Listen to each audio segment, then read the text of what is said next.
Hello all students, welcome to A2S classes. इस video में हम साइंस का पहला चैप्टर कवर कर रहे होंगे। एक ही वीडियो में पूरा चैप्टर कवर करेंगे जो कि है केमिकल रिएक्शंस एंड इक्वेशंस। मैं इतना गारंटी देता हूं कि जो भी मैं आपको इस वीडियो में पढ़ाऊंगा उससे बाहर आपको जाने की कोई ज़रूरत नहीं है। एंड इसी यूट्यूब चैनल के टेलीग्राम चैनल पे आपको नोट्स प्रोवाइड कर दिए जाएंगे। उससे बाहर आपको पेपर में कुछ देखने को नहीं मिलेगा। कंटेंट कम पढ़िए बट रिपीटेडली पढ़ते रहिए, रिवाइज करते रहिए। It gives more better results.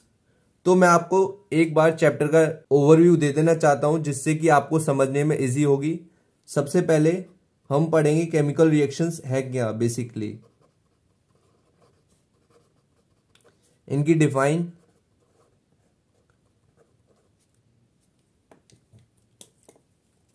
इनको पहचाना कैसे जा सकता है, डिटर्मिनेशन पॉइंट,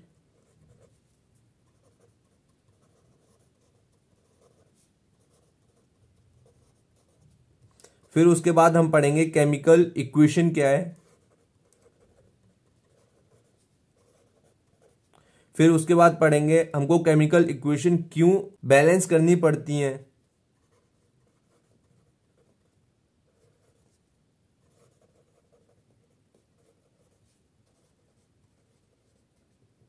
फिर उसके बाद हम 5 तरह की केमिकल रिएक्शन पढ़ेंगे।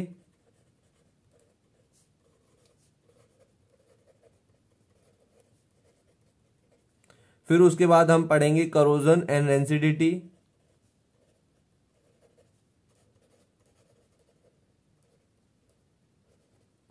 अभी तक कुछ नहीं पढ़ा, इन वीडियोस को पढ़ लो, नोट्स रिवाइज करते रहना, आपको रिजल्ट बेटर मिलेगा। हम केमिकल रिएक्शन से शुरुआत करेंगे। क्लोज चैप्टर को हम करोजन एंड रेंसिडिटी पे करेंगे। 9th में आपने पढ़ा था physical changes and chemical changes, but as a student सभी के दिमाग में एक क्वेश्चन फंसा होगा, जो केमिकल चेंजेस हो रहे हैं वो किसकी वजह से हो रहे हैं।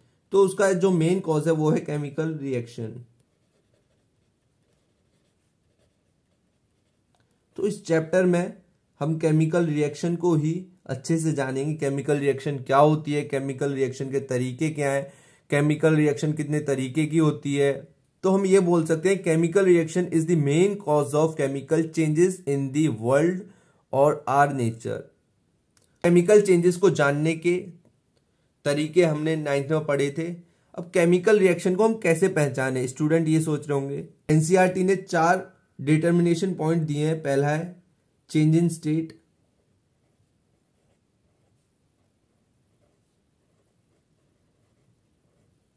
दूसरा है change in colour,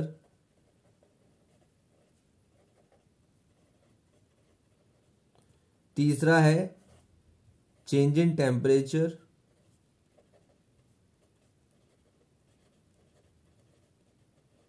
and last evolution of gases.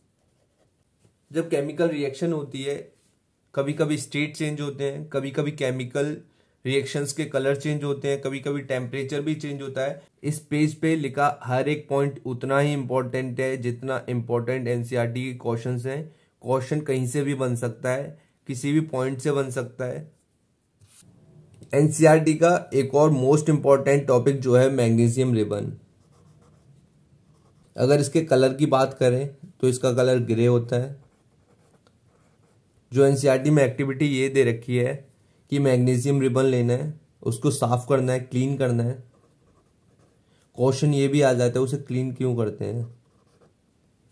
तो जो मैग्नीशियम रिबन है ये हाईली रिएक्टिव होता है।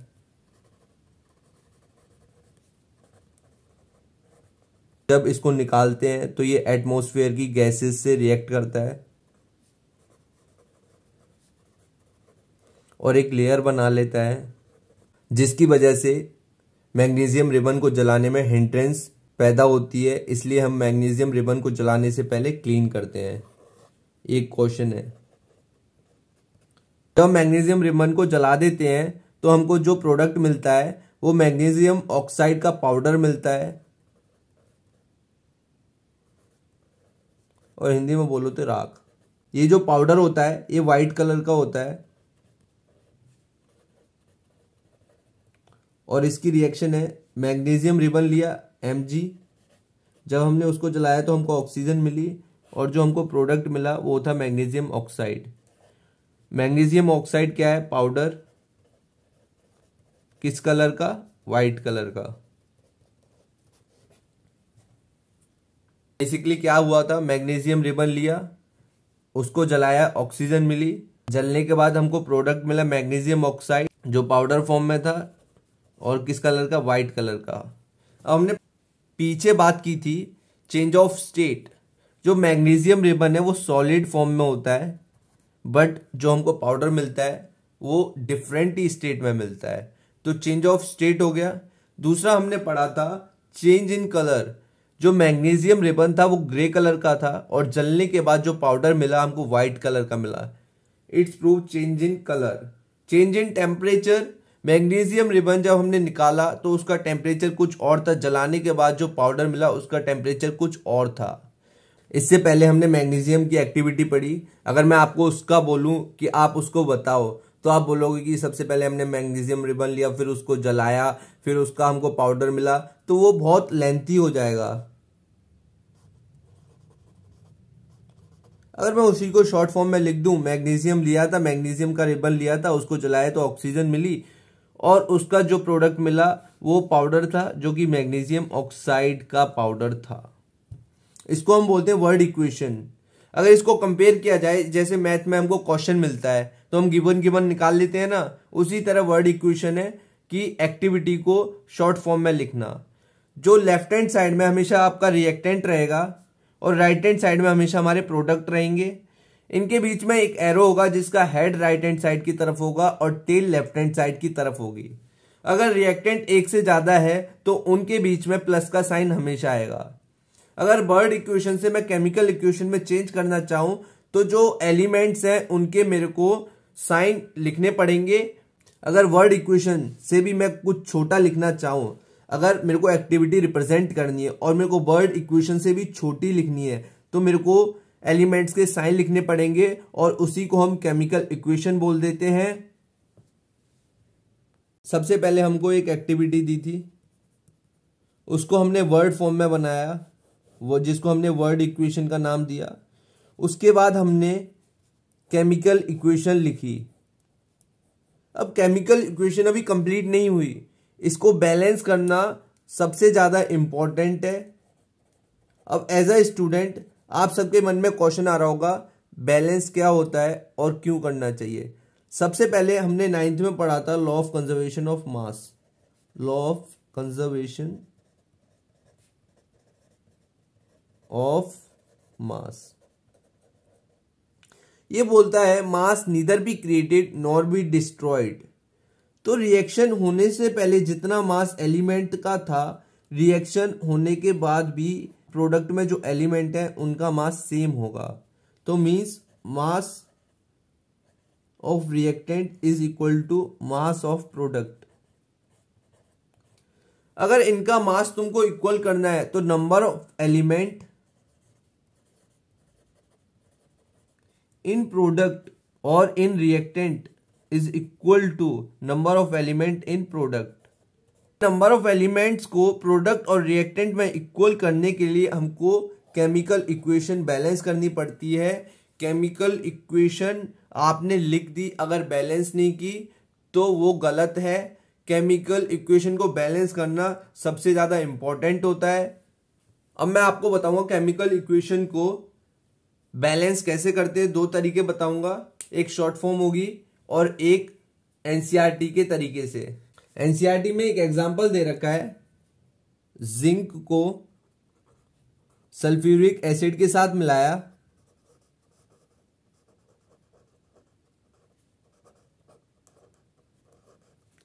तो हमको जो प्रोडक्ट मिला वो हमको मिला जिंक सल्फेट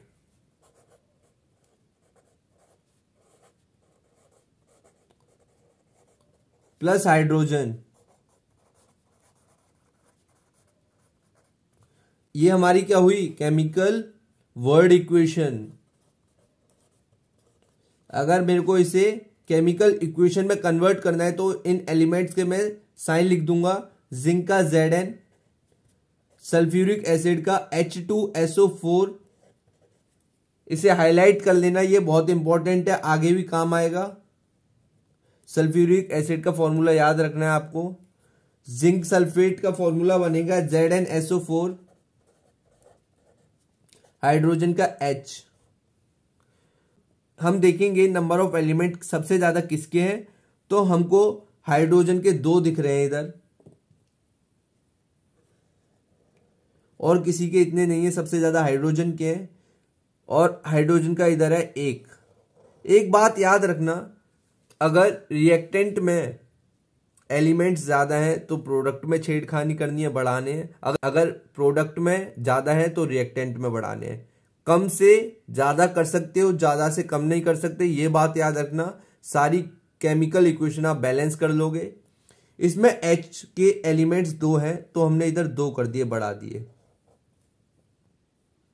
SO4 के 1 है, इधर भी 1 है। Zn का 1 है, इधर भी 1 है। H के 2 है, हमने 2 कर दिए। ये केमिकल इक्वेशन बैलेंस हो चुकी है। अगर आप चेक करना चाहते हैं तो सारे एलिमेंट्स एक बार लिख लें, Zn H SO4, रिएक्टेंट और प्रोडक्ट, ऐसी एक टेबल बना लें। जिंक का रिएक्टेंट में कितने, 1, प्रोडक्ट में 1। H के रिएक्टेंट में 2, प्रोडक्ट में हमने 2 बना दिए थे। SO4 के 1, प्रोडक्ट में भी 1। जब ये दोनों टेबल बराबर आ जाएं तो means a chemical equation is balanced. एक और एग्जांपल लेते हैं जिससे आपको और क्लियर हो जाएगा कि केमिकल इक्वेशन कैसे बैलेंस की जाती है। इसमें हम आयरन को वाटर के साथ रिएक्ट करा रहे हैं, जिससे हमको प्रोडक्ट मिलेगा फेरिक ऑक्साइड प्लस हाइड्रोजन। सबसे पहले मैंने कहा था ये देखना है कि कौन सा एलिमेंट सबसे ज्यादा है, तो इसमें हम देखेंगे तो हमको ऑक्सीजन के एलिमेंट सबसे ज्यादा देख रहे हैं, 4। इधर ज्यादा है तो हमको बढ़ाने किधर है, रिएक्टेंट की साइड, तो हम इधर कर देंगे 4। अब उसके बाद देखना है कि कौन सा एलिमेंट सबसे ज्यादा है। अब हाइड्रोजन सबसे ज्यादा हो चुका है, 8, 4 × 2 8, तो हम इधर 4 से मल्टीप्लाई कर देंगे रिएक्टेंट। अगर रिएक्टेंट की साइड ज्यादा है तो प्रोडक्ट की तरफ बढ़ाएंगे, अगर प्रोडक्ट की तरफ ज्यादा है तो रिएक्टेंट की तरफ बढ़ाएंगे। हाइड्रोजन रिएक्टेंट प्रोडक्ट में दोनों में 8 8 हो चुके हैं। Fe 3 है तो इधर भी हम 3 कर देंगे। इधर प्रोडक्ट में ज्यादा था तो रिएक्टेंट में बढ़ा दिया।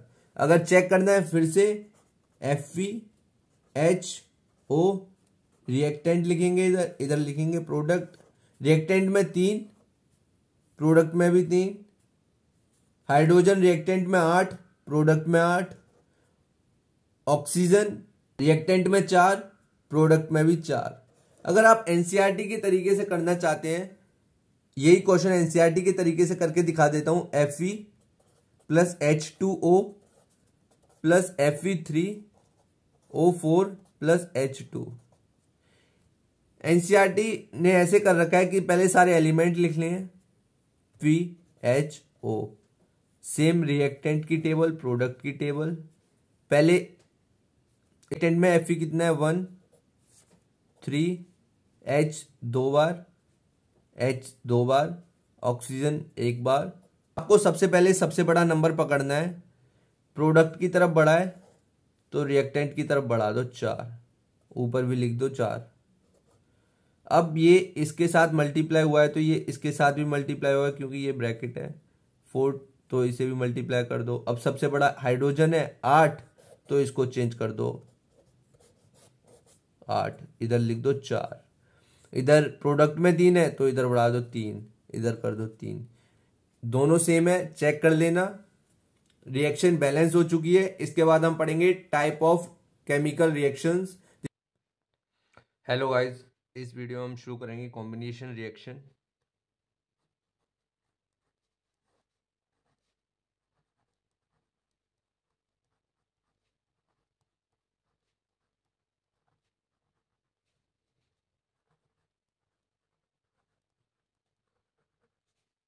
हमारा टॉपिक है कॉम्बिनेशन रिएक्शन। नाम से ही पता पड़ रहा है, एक हिंट दे रहा है कंबाइन करना।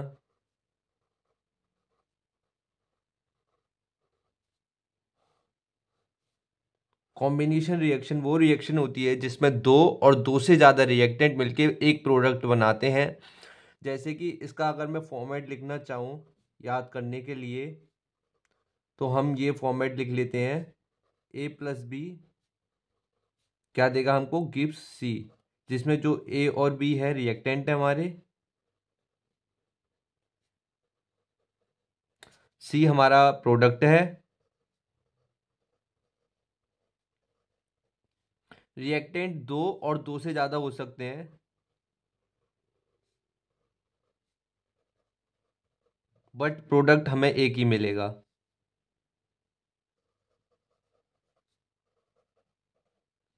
इसी को हम कॉम्बिनेशन रिएक्शन बोलते हैं। कॉम्बिनेशन रिएक्शन का एनसीईआरटी में पहला एग्जांपल जो दे रखा है वो है फॉर्मेशन ऑफ स्लेग लाइन। अब स्लेग लाइन बनती कैसे है, पहले हम जान लेते हैं क्विक लाइम। क्विक लाइम क्या होती है? क्विक लाइम और कुछ नहीं, बस कैल्शियम ऑक्साइड को ही बोलते हैं हम।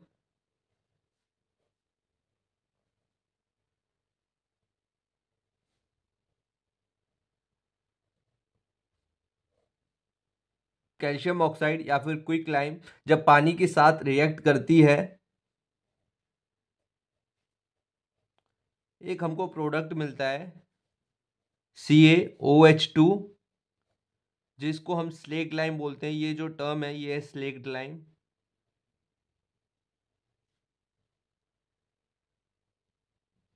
एग्जामिनर का एक फेवरेट क्वेश्चन है, स्लेग लाइम की वर्किंग पूछता है। स्लेग लाइम की वर्किंग है, स्लेग लाइम यूज फॉर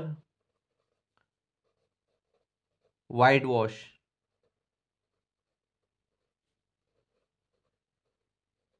हमारे पास कैल्शियम हाइड्रोक्साइड बना CaOH2। जब ये कार्बन डाइऑक्साइड के साथ रिएक्ट करता है, जो कि हमारे एटमॉस्फेयर में प्रेजेंट रहती है, तो हमको एक नया प्रोडक्ट मिलता है जो कि है CaCO3, कैल्शियम कार्बोनेट।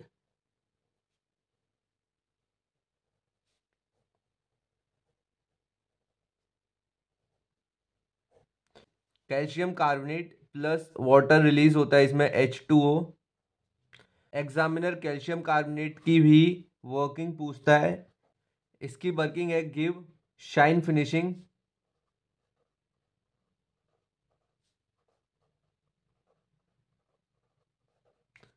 और इसकी दूसरी वर्किंग है यूज फॉर मार्वल्स।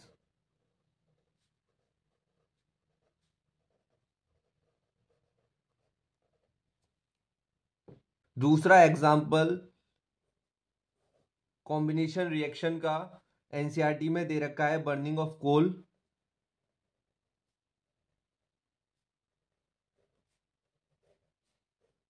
और कुछ नहीं, बस आपको इसकी रिएक्शन याद करनी है, जी carbon plus O2 equal to CO2। इसको याद करने का तरीका बताऊं तो कोल है, कोल से याद रखना कि कार्बन डाइऑक्साइड जरूर बनेगी। तीसरा एग्जांपल है तुम्हारे पास फॉर्मेशन ऑफ वाटर।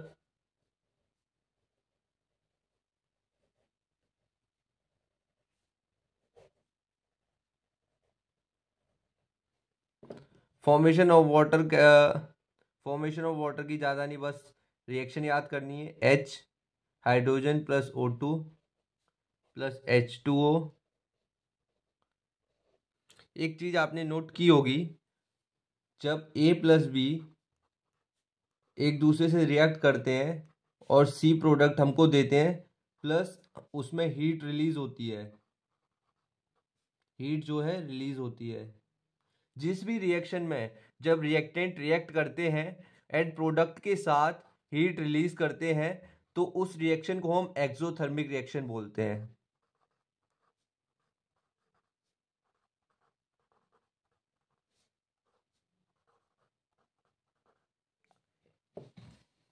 इसके हमको 4 एग्जाम्पल याद करने हैं जो कि एनसीईआरटी में दे रखे हैं। पहला एग्जाम्पल है हमारे पास बर्निंग ऑफ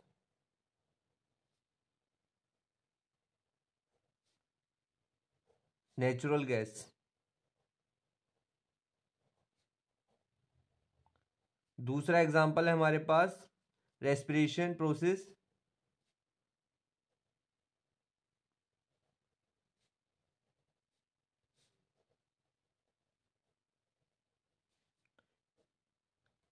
तीसरा है decomposition of vegetable matter into compost.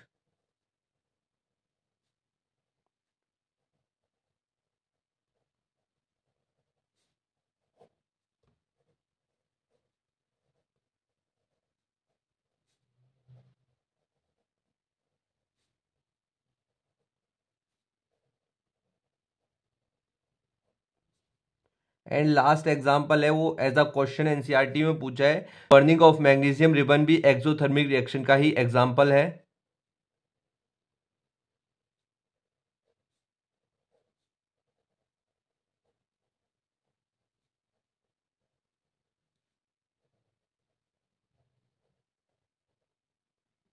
Mainly जो हॉट टॉपिक है इसमें से वो है एक रेस्पिरेशन प्रोसेस,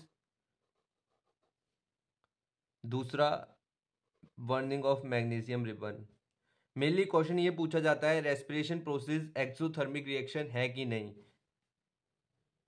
तो क्वेश्चन एग्जामिनर यही पूछता है रेस्पिरेशन प्रोसेस जो है वो एक एक्सोथर्मिक रिएक्शन है कि नहीं है। तो इससे पहले हम लिखेंगे yes, respiration is exothermic reaction. Explanation ये है,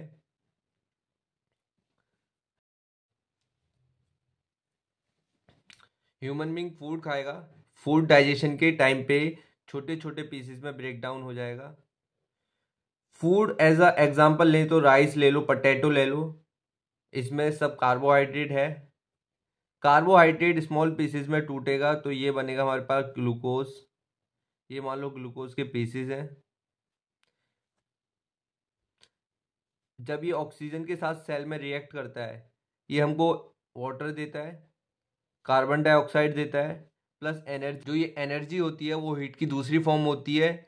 मींस एनर्जी रिलीज हुई मींस हीट रिलीज हुई। तो हम इसलिए रेस्पिरेशन प्रोसेस को एक एक्सोथर्मिक रिएक्शन बोलते हैं। और फिर बर्निंग ऑफ मैग्नीशियम ऑक्साइड हमने क्या कहते हैं पहले ही पढ़ा था, पहली एक्टिविटी में पढ़ा था जब हमने मैग्नीशियम को ऑक्सीजन से रिएक्ट कराया था तो मैग्नीशियम ऑक्साइड मिला था हमको, प्लस हीट रिलीज हुई थी। तो इसलिए burning of magnesium ribbon is also an exothermic reaction. Combination reaction, exothermic reaction finish हो गया है। और एक एट लास्ट ये भी बोल सकते हैं, हर कॉम्बिनेशन रिएक्शन एक्सोथर्मिक रिएक्शन होती है,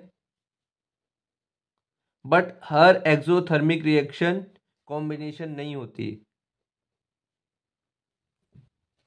जो हमारा नेक्स्ट टॉपिक है वो है डिकम्पोजिशन रिएक्शन।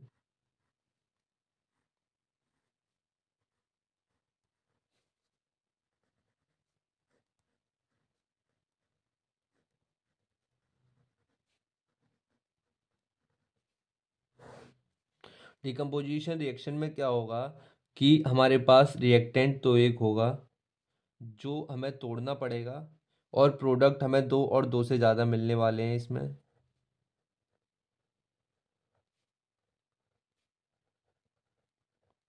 अब रिएक्टेंट को जब हमें तोड़ना है तो हमें कुछ एनर्जी देनी पड़ेगी, और ये एनर्जी हम तीन तरीके से दे सकते हैं। पहला हीट, दूसरा इलेक्ट्रिसिटी, तीसरा है हमारे पास सनलाइट। जब हम रिएक्टेंट को हीट से तोड़ते हैं तो उसको हम थर्मल डिकम्पोजिशन भी बोल देते हैं।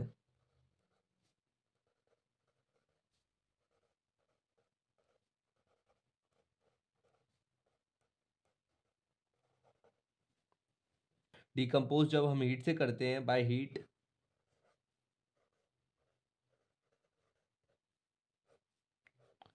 तो हमारे पास पहला आता है डिकम्पोजिशन ऑफ फेरस सल्फेट।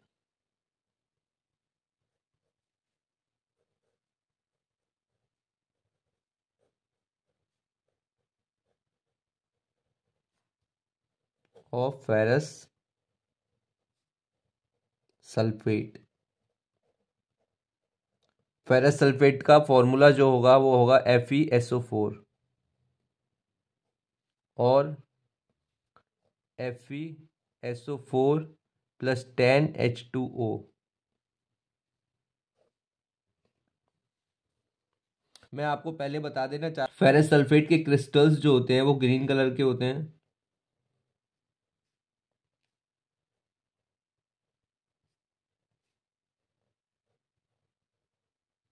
जब हम फेरस सल्फेट को हीट देते हैं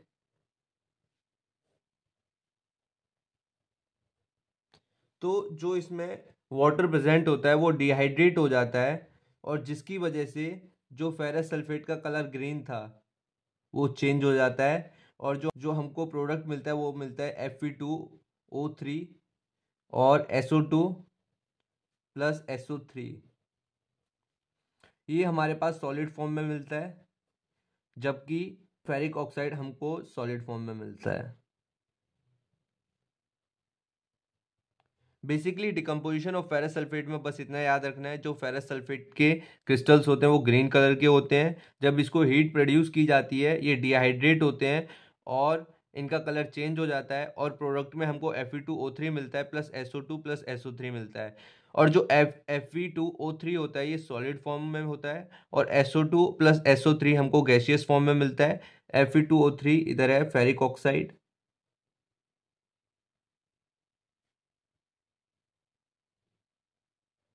और सोडियम डाइऑक्साइड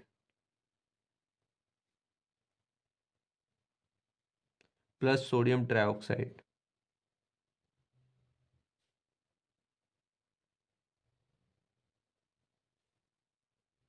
सोडियम डाइऑक्साइड और सोडियम ट्राइऑक्साइड हमको गैसियस फॉर्म में मिलते हैं जब हम आयरन की वैलेंसी 3 लेते हैं, जब हम फेरिक लिखते हैं, और जब हम आयरन की वैलेंसी 2 लेते हैं जब हम फेरस लिखते हैं। दूसरा एग्जाम्पल जो दे रखा है बाय हीट में वो है डिकम्पोजिशन ऑफ कैल्शियम कार्बोनेट।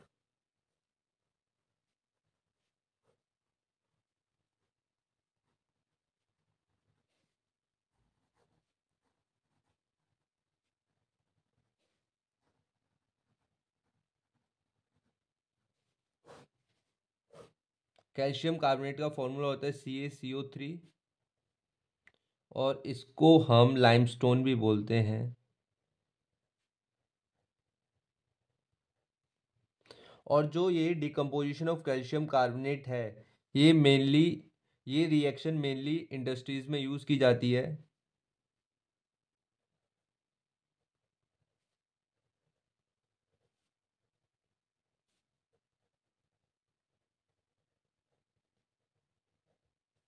और जो इसकी रिएक्शन है वो है CaCO3। जो हमारे पास कैल्शियम ऑक्साइड है इसकी वर्किंग हमेशा पूछता है अक्सर एग्जामिनर, तो इसकी वर्किंग है ये मार्बल बनाने के काम आती है। जब हम लाइमस्टोन को हीट देते हैं तो हमारे को मिलता है कैल्शियम ऑक्साइड, जिसको हम क्विक लाइम और लाइम भी बोलते हैं,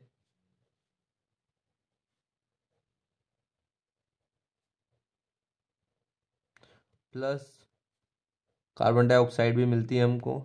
और तीसरी रिएक्शन दे रखी है decomposition of lead nitrate.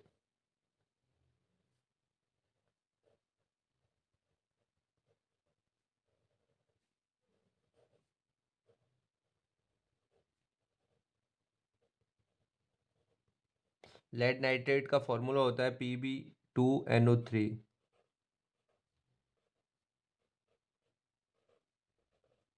Sorry, lead nitrate का फॉर्मूला गलत हो गया है।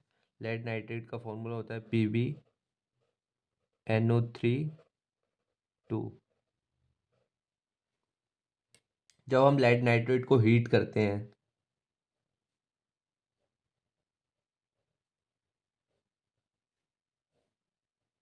तो हमको प्रोडक्ट्स 3 मिलते हैं बेसिकली।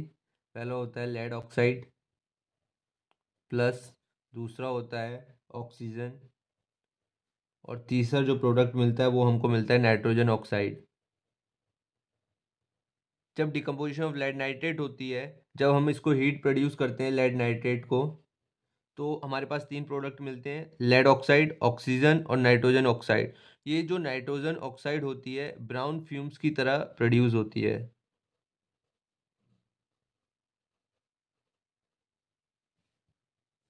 अब हम पढ़ेंगे डिकम्पोजिशन बाय इलेक्ट्रिसिटी।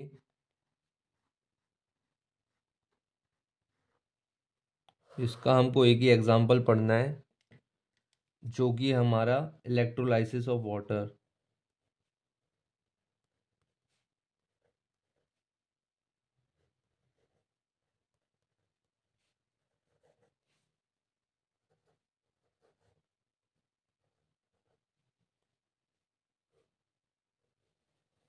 बेसिकली जो इलेक्ट्रोलाइसिस ऑफ वाटर है एनसीईआरटी में एज ए एक्टिविटी दे रखा है, उसी में से 3-4 क्वेश्चन पुट होते हैं।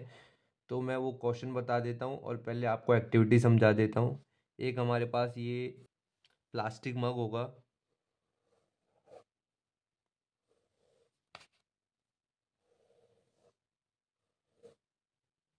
जिसमें हमको 2 इलेक्ट्रोड्स लगाने हैं।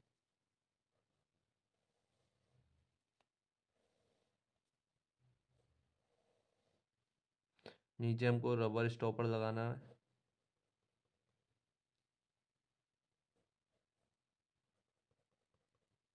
एक एनोड होगा, एक कैथोड होगा। एनोड हमारा नेगेटिव वाला, कैथोड हमारा पॉजिटिव।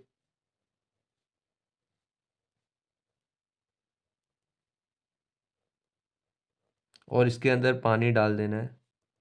मेनली ये जो पानी है इसका फॉर्मूला तो H2O ही होगा।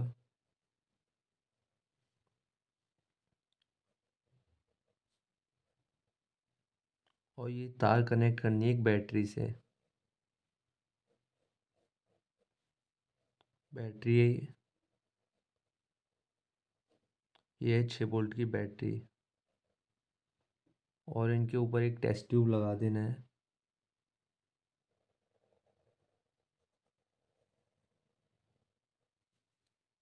मान लो ये टेस्ट ट्यूब है।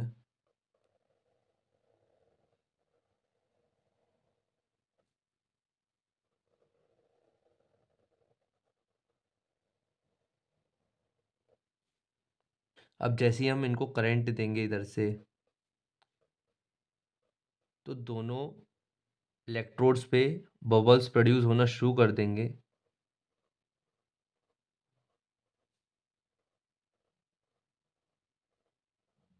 और ये जो बबल्स होते हैं एनोड पे तो होते हैं हमारे, ये जो बबल्स होते हैं हमारे कुछ नहीं वाटर को तोड़ के एक पे हाइड्रोजन के होते हैं, एक पे ऑक्सीजन के। जितने बबल्स प्रोड्यूस हो रहे हैं, जो इनका मास है हाइड्रोजन और ऑक्सीजन का क्या सिमिलर है, तो आंसर इज नो। जो हाइड्रोजन है वो डबल है एज कंपेयर टू ऑक्सीजन। अगर ऑक्सीजन का एक मॉलिक्यूल्स प्रोड्यूस हो रहा है तो हाइड्रोजन के 2 होंगे। अगर ऑक्सीजन के 10 हो रहे हैं तो हाइड्रोजन के 20 होंगे। ये क्यों? ऑक्सीजन के जो बबल्स होते हैं वो एनोड पे होते हैं, और जो हाइड्रोजन के बबल्स होते हैं वो कैथोड पे होते हैं। एग्जामिनर एक क्वेश्चन पुट करता है हाइड्रोजन के एलिमेंट्स का डबल होना एज कंपेयर टू ऑक्सीजन। इसका रीज़न है जब हम वाटर को करंट देते हैं तो वाटर टूटता है H2 और O2 में। और हमने law of conservation of mass के अकॉर्डिंग पढ़ा था, mass neither be created nor be destroyed. Reaction से पहले जो मास है उतना ही मास रिएक्शन के बाद होगा। तो उसके according number of atom of elements before the reaction is equal to number of atom of the element after the reaction is same. तो उसको बैलेंस करने के लिए हम इधर 2 लगाएंगे, इधर 2 लगाएंगे, तो हमारी रिएक्शन बैलेंस है। इधर 4 एटम है हाइड्रोजन के, इधर भी 4 एटम है हाइड्रोजन के, इधर ऑक्सीजन के 2 एटम है, इधर भी ऑक्सीजन के 2 एटम है। तो अगर हम इसका रेशो देखें हाइड्रोजन और ऑक्सीजन का रेशो, तो ये है 2:1। दूसरा मेथड जो था बाय इलेक्ट्रिसिटी, उसका एग्जांपल है electrolysis of water. Electrolysis of water मतलब इलेक्ट्रिसिटी से पानी को तोड़ना। पानी टूटेगा H2 + O2 में, जिसको बैलेंस करने के बाद रेशो जो आएगा हाइड्रोजन और ऑक्सीजन का वो आएगा 2:1 because of law of conservation of मास। जब H2O ब्रेक डाउन होगा तो जो हाइड्रोजन होगा वो कैथोड पे असेंबल होगा और जो ऑक्सीजन है वो एनोड के ऊपर असेंबल होगा। It's all about electrolysis of water. इसके बाद हम पढ़ेंगे decomposition bye sunlight.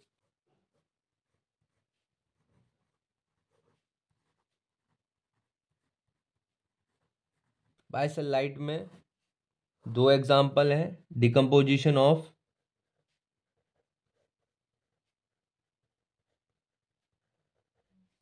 Silver, decomposition of silver chloride और सिल्वर ब्रोमाइड।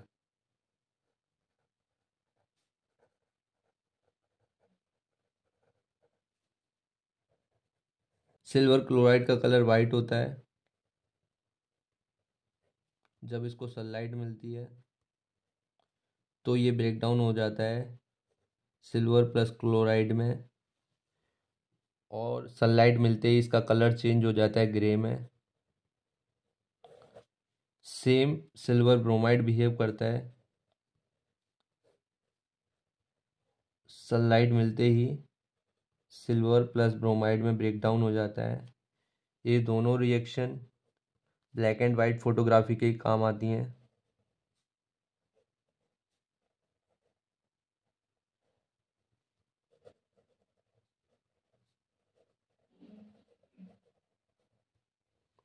हमने डिकम्पोजिशन रिएक्शन में एक कॉमन चीज़ देखी कि हम रिएक्टेंट को हीट दे के तोड़ रहे हैं। तो ऐसी रिएक्शन जिसमें हमको हीट देनी पड़े उस रिएक्शन को हम एंडोथर्मिक रिएक्शन बोलते हैं। Reaction in which we provide energy is known as endothermic reaction।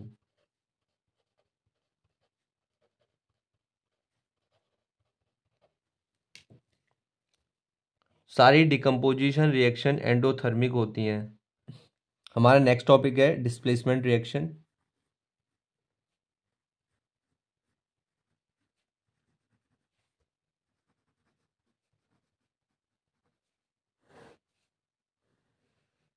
एक हमारे पास कंपाउंड है दो एलिमेंट का, जैसे ए बी एलिमेंट है, इनका एक कंपाउंड है, ए सी से रिएक्ट करते हैं। जो हमारे पास प्रोडक्ट मिलता है हमको सी बी प्लस ए। अब सबके माइंड में ये क्वेश्चन आया होगा ए और सी एक्सचेंज कैसे हुए। ये जो बी है ना ये बहुत मतलबी है। ये पहले ए से कंपाउंड बना के रखा था, जब इसको लगा सी ए से ज़्यादा अट्रैक्टिव है तो इसने सी के साथ कंपाउंड बना लिया और ए अकेला रह गया। तो यही है जैसे कि एक कपल है, ये लड़का है, उसकी गर्लफ्रेंड है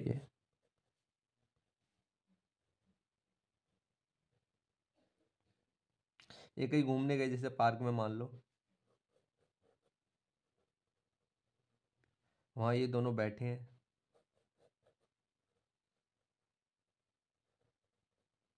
तो एक और लड़का आया जो इससे हैंडसम था, थोड़ा अट्रैक्टिव भी था। तो ये जो है ये बहुत चालाक निकले, इन्होंने इनके साथ फ्रेंडशिप कर ली और ये अकेले रह गए। जो प्रोडक्ट बना वो ऐसे बनेगा, इनका नाम बी था, इनका नाम जी था, और जो नए भाई साहब आए थे उनका नाम बी डैश था। तो पार्क में घूमने के बाद रिएक्शन क्या हुई, बी रह गए अकेले, जी ने बना लिया ग्रुप बी डैश के साथ। ऐसे ही एनसीईआरटी में 3 एग्जाम्पल दे रखे हैं। पहला दे रखा है कॉपर सल्फेट रिएक्ट करता है आयरन के साथ।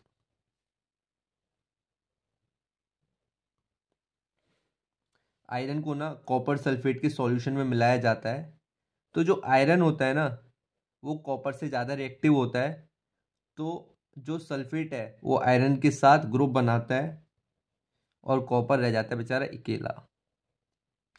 इसमें एक क्वेश्चन आता है, ये कॉपर सल्फेट होता है वो होता है ब्लू कलर का, ये रिएक्शन के बाद थोड़ा फेड कर जाता है, मतलब इसका कलर थोड़ा हल्का पड़ जाता है। और अगर क्वेश्चन आए why iron nail become brown copper due to displacement reaction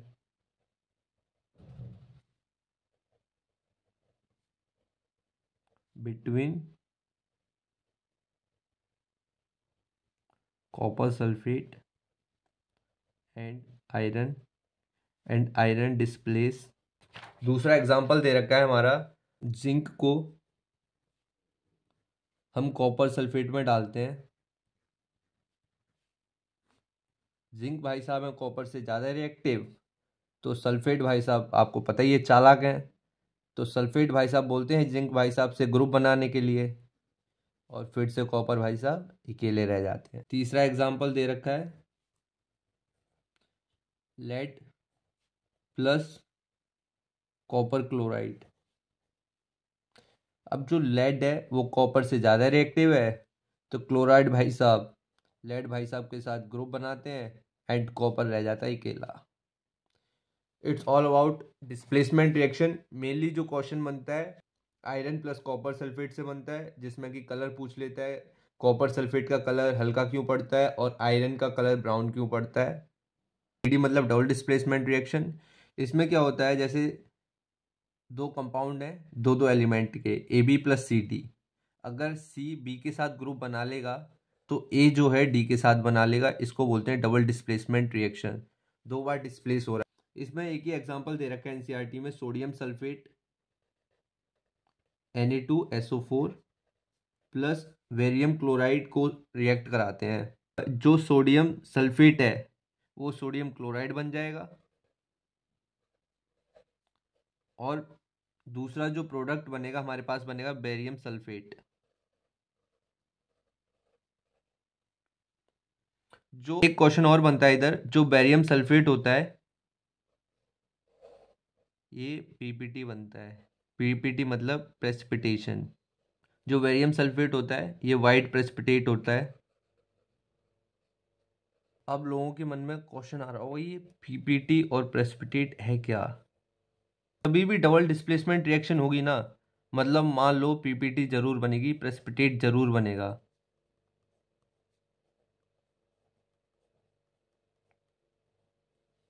PPT क्या होती है, एक कंपोनेंट मान लो पाउडर टाइप का होता है, जैसे ये पानी है, तो पानी में ना मिलता नहीं है, मिल नहीं पाता, मतलब पूरा एग्जैक्ट नहीं मिलता, वो ऐसे ऐसे मतलब पाउडर टाइप नीचे इकट्ठा हो जाता है, वो मिल नहीं पाता पानी में, इसलिए उसको प्रेसिपिटेट बोलते हैं। और जिस भी रिएक्शन में ये प्रेसिपिटेट बन जाए उसी रिएक्शन को प्रेसिपिटेट रिएक्शन बोलते हैं।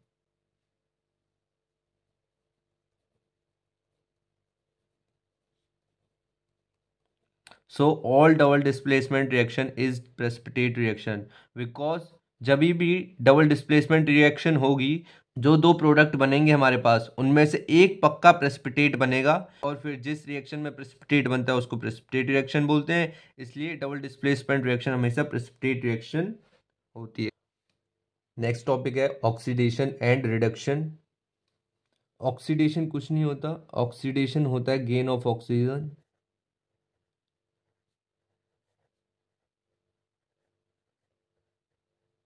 और रिडक्शन होता है लॉस ऑफ ऑक्सीजन। एनसीईआरटी में एक्टिविटी दी है उसके अकॉर्डिंग समझते हैं कि ऑक्सीडेशन क्या है रिडक्शन क्या है। एक बाउल है जिसमें कि हम कॉपर डालते हैं, ये हमारा कॉपर है।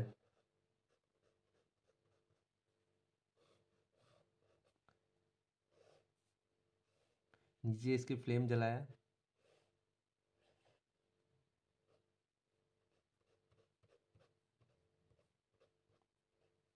जब इसको जलाया तो इसको ऑक्सीजन मिली, और ऑक्सीजन मिलने पे जब कॉपर को जलाया ऑक्सीजन मिली तो इस पे एक ब्लैक कलर की कोटिंग जमा हो जाती है, और ये जो कोटिंग होती है वो होती है कॉपर ऑक्साइड की।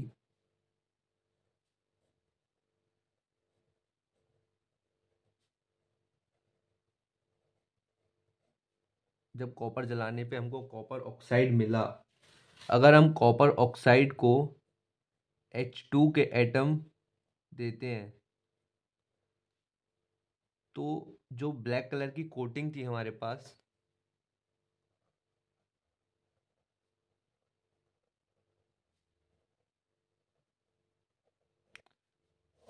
वो ब्राउन कलर की हो जाएगी। जो कॉपर ऑक्साइड था उसमें से हमको कॉपर मिल जाएगा और H2 को ऑक्सीजन के मॉलिक्यूल्स मिलेंगे और H2O बन जाएगा वाटर। तो इसमें हमको दो रिएक्शन देखने को मिली। पहले कॉपर के साथ ऑक्सीजन रिएक्ट हुई जिससे हमको कॉपर ऑक्साइड मिला। फिर दूसरी रिएक्शन कौन सी थी, कॉपर ऑक्साइड को हमने H2 के साथ रिएक्ट कराया जिससे हमको कॉपर मिला प्लस H2O मिला। जो हमारी पहली रिएक्शन है इसमें कॉपर को जब ऑक्सीजन मिलती है तो कॉपर को गेन हुई ऑक्सीजन, तो ये ऑक्सीडेशन हुई और हम ये बोल सकते हैं कॉपर इज ऑक्सीडाइज्ड। और इसमें जो है कॉपर पे पहले ऑक्सीजन थी बट इसमें कॉपर ने ऑक्सीजन लूज की है। H2 के पास ऑक्सीजन नहीं थी बट ऑक्सीजन इसने इधर गेन की है, तो H2 जो है वो ऑक्सीडाइज हुआ है और जो कॉपर है वो रिड्यूस्ड हुआ है और इधर ऑक्सीडेशन हुई है, इधर रिडक्शन हुई है। और जिस रिएक्शन में ऑक्सीडेशन और रिडक्शन दोनों हो उसको हम बोलते हैं रिडॉक्स रिएक्शन।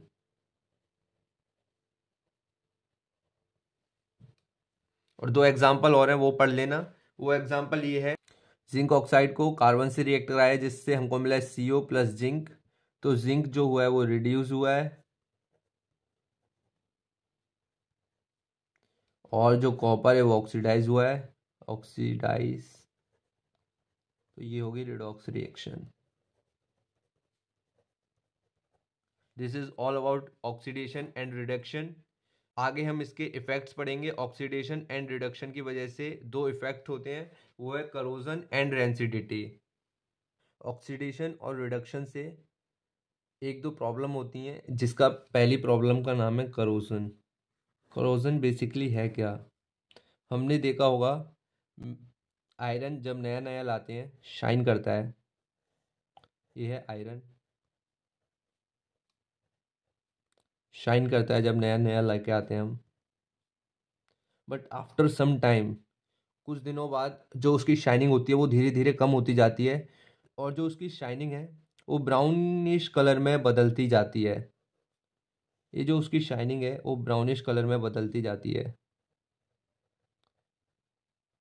वो क्यों होता है, वो ब्राउनिश कलर में इसलिए बदलती है, आयरन है Fe और जो हमारे एटमॉस्फेयर में मॉइस्चर प्रेजेंट है, आयरन है Fe, हमारे एटमॉस्फेयर में मॉइस्चर प्रेजेंट है जिसको हम H2O बोलते हैं। तो ये रिएक्ट होता है और फेरिक ऑक्साइड बनाता है और जो ये फेरिक ऑक्साइड होता है इसी को हम रस्टिंग बोलते हैं और रस्टिंग का कलर ही ब्राउन होता है।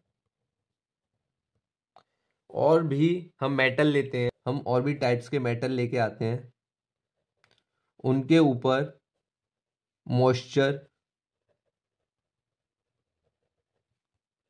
एसिड जो हमारे एटमॉस्फेयर में प्रेजेंट है अटैक करते हैं, इसको हम बोलते हैं करोड ऑफ मेटल और इसी प्रोसेस को हम करोजन बोल देते हैं। तो इससे बचने के लिए तीन चार तरीके हैं। पहला सबसे सिंपल तरीका है पेंटिंग। अगर हम मेटल पे आयरन पे पेंट कर देते हैं तो आयरन के कांटेक्ट में ना ही मॉइस्चर आएगा ना ही ऑक्सीजन आएगी, तो जिससे हमारे पास फेरिक ऑक्साइड नहीं बन पाएगी और ना ही रस्ट होगी और ना ही करोजन होगा। दूसरा तरीका है ग्रीसिंग। तीसरा तरीका है ऑयलिंग। चौथा तरीका है गैल्वेनाइजेशन।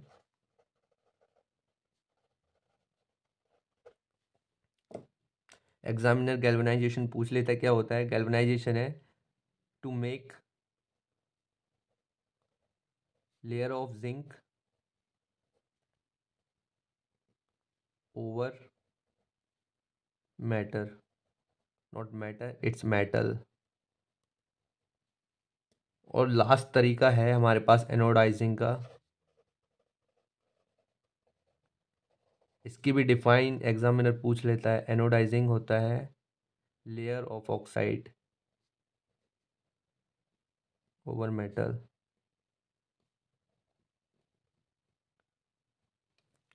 ये है करोजन के बारे में। दूसरी प्रॉब्लम हमारी है rancidity.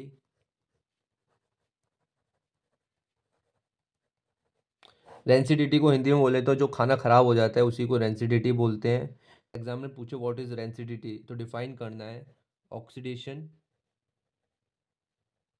Of fats and oils. Oxidation of fats and oils is known as rancidity.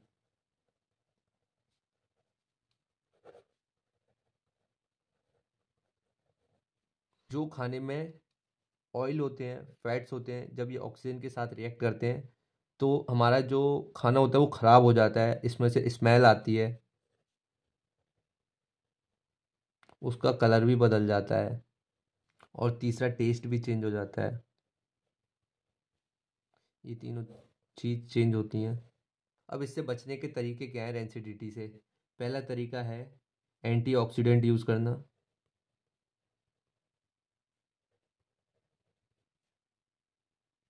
दूसरा तरीका है एयर टाइट कंटेनर यूज़ करना। तीसरा नाइट्रोजन यूज़ की जाती है टू प्रिवेंट रेंसिडिटी।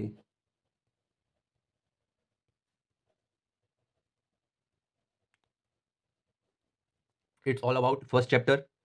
और मैंने जो पीछे रिएक्शंस लिखी हैं वो बैलेंस नहीं किए हैं, वो आपका होमवर्क है, आपको सारी बैलेंस करनी है।